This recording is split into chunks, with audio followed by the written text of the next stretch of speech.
Right now, somewhere in your house, your phone is within arm's reach.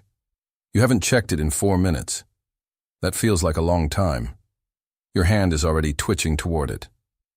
But the real answer for why is far stranger than habit. It has nothing to do with apps or notifications or anything built in the last 20 years. It has to do with a 15-second window your ancestors lived or died by, and a switch in your brain that never got the memo that the danger is gone. Boredom feels small, a flat gray, slightly itchy feeling, something to escape with a scroll or a snack or a show. You've been taught to think of it as the absence of something. Empty time, nothing happening. But evolutionary psychologists don't see it that way at all. They see boredom as one of the oldest alarm systems your body has. Not an absence, a warning. Think about what your ancestors actually needed to survive. Not comfort, not happiness, information.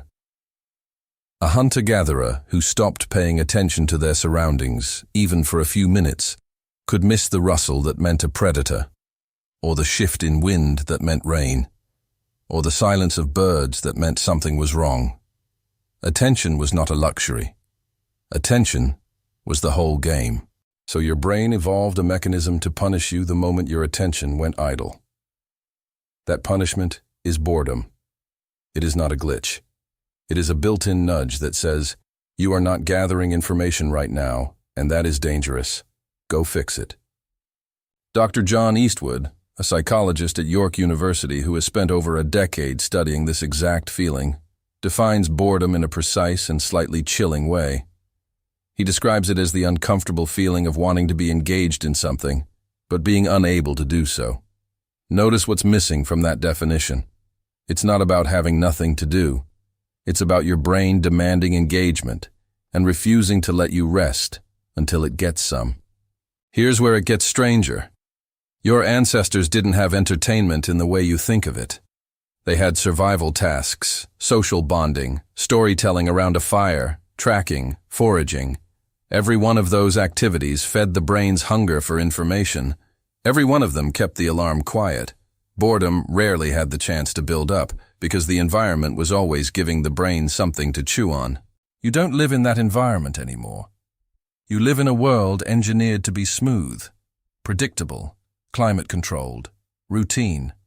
Your commute is the same. Your meals come pre-decided. Your work might be repetitive. The wild unpredictability that used to feed your attention system all day long has been replaced by stillness. And your ancient alarm system does not know the difference between safe stillness and dangerous stillness. It just knows. No new information is coming in. Sound the alarm. This is where the danger part comes in, and it is not metaphorical. In 2014, a team of researchers led by Timothy Wilson at the University of Virginia ran an experiment that has become one of the most talked about findings in modern psychology. They left people alone in a bare room with absolutely nothing to do except think. No phone, no book, nothing. Just their own mind for 15 minutes. Then they added one more option, a button that delivered a mild electric shock. Unpleasant, but not damaging. Before the experiment, most participants said they'd pay money to avoid being shocked at all. And yet, a striking percentage of them, including a quarter of the women and 2/3 of the men, chose to shock themselves rather than sit alone with their thoughts in silence. Read that again. People opted into physical pain over unstructured boredom. That is not a small finding. That is your 15-second alarm system in action, dialed up to a level that overrides rational preference. Stillness without stimulation isn't experienced as peaceful. It's experienced by an ancient part of your brain as something close to threat. And threat demands action, any action, even a painful one, as long as it breaks the silence. Here's the plain English version of what's happening in your skull. Boredom activates regions tied to the brain's salience network, the system responsible for flagging what deserves attention right now. When there's nothing external to flag, that system doesn't just shut off politely, it escalates. It starts generating internal discomfort specifically to push you towards seeking something, anything, that resolves the gap between how stimulated you are and how stimulated your ancestors needed you to be just to stay alive. You can see this play out in your own life constantly, even if you've never named it. The itch to check your phone at a red light. The inability to wait in line without reaching for a screen. The vague unease that creeps in during a slow afternoon with nothing scheduled. None of that is weakness. None of that is a character flaw.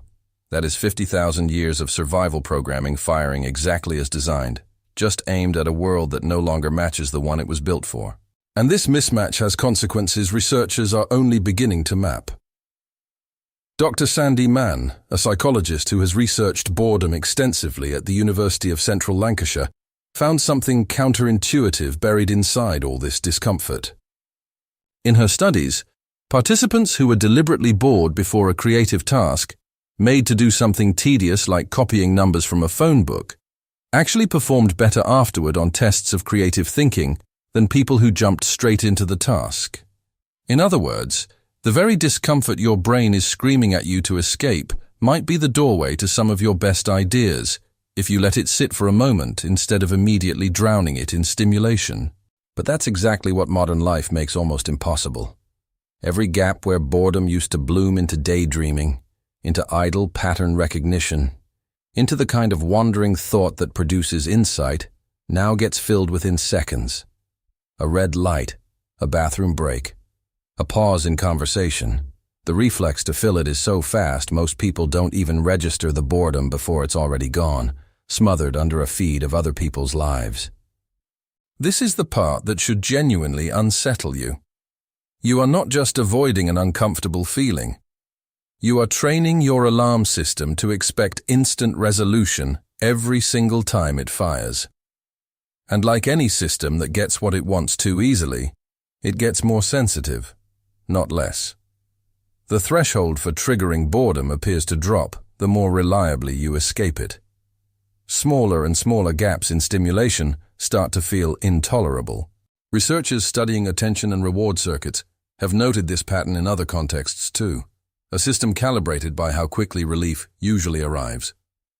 So the very tool you reach for to fix boredom may be quietly making you more boring prone, more restless, less able to tolerate the kind of unstructured stillness your ancestors moved through constantly. The long walks, the slow hours of foraging, the quiet nights without any artificial light at all. There's an evolutionary irony hiding in all of this. The alarm that once kept your ancestors alive by pushing them to track threats and opportunities in a sparse, dangerous landscape is now misfiring in an oversaturated one.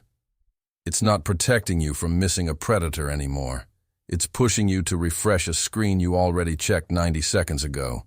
Same circuit, same urgency, completely different stakes. Knowing this doesn't make the itch disappear. Your brain isn't going to stop sounding the alarm just because you understand where it came from. But there's something worth sitting with here. The next time that flat, gray, restless feeling creeps in during a meeting, on a walk, in a quiet room, you're not broken, and you're not simply wasting time. You're listening to one of the oldest systems in the human mind, a system built for a world of 15-second windows and real consequences, now firing in a world engineered to never let it finish its sentence. So tonight, when your hand drifts toward your phone for no particular reason, pause for just a second before you pick it up. That twitch isn't random, it's ancient, and the real question was never what's on the screen. It's what your ancestors would have done with that same restless, alert 15-second window, and whether the silence you're so eager to fill might actually be the thing worth listening to.